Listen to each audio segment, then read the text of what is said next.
Denis Villeneuve directs the sequel to the cult classic Blade Runner 2049. We're rolling film right now. Hey guys, what's up? It's Russell here at Howell's Hollywood Reviews, and if you guys haven't already, go ahead and click that bell notification icon, get subscribed. You'll get notified anytime I drop new movie releases, new trailer releases, anything new, you'll get notified. Today we're going to be reviewing Blade Runner 2049. It is the follow-up to the 1982 classic that Ridley Scott directed, Blade Runner. It is rated R. Its runtime is 164 minutes, and it's directed by Denis Villeneuve, who directed Arrival, Sicario, and Prisoners. It stars Harrison Ford, Ryan Gosling, Robin Wright, Dave Bautista, and Jared Leto. So, really, not making this a spoiler review, I'm just going to kind of touch on a little bit of it, what the gist of it is.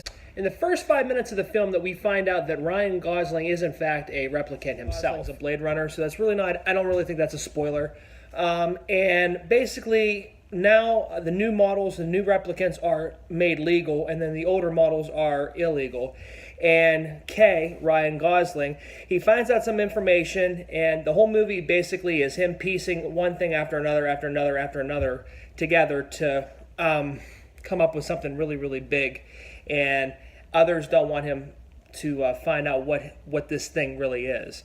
So that's pretty much it in a nutshell. I thought the movie was a little bit too long. I thought it could have been like a half hour shorter.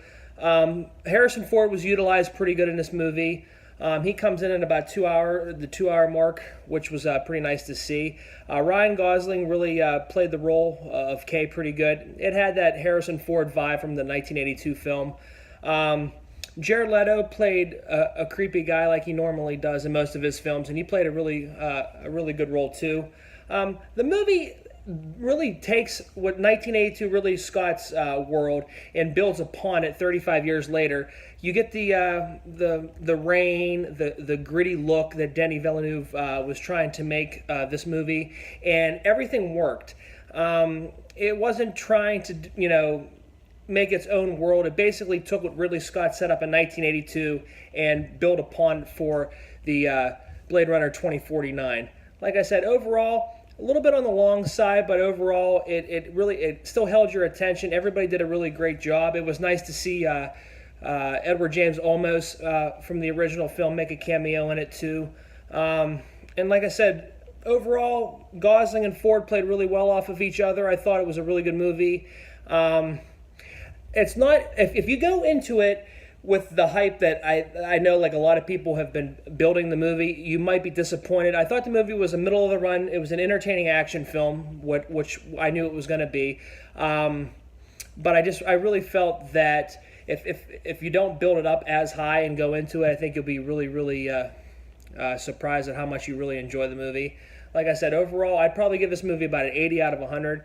I liked it. I liked how it went off of the 1982 version, and it really expanded the universe.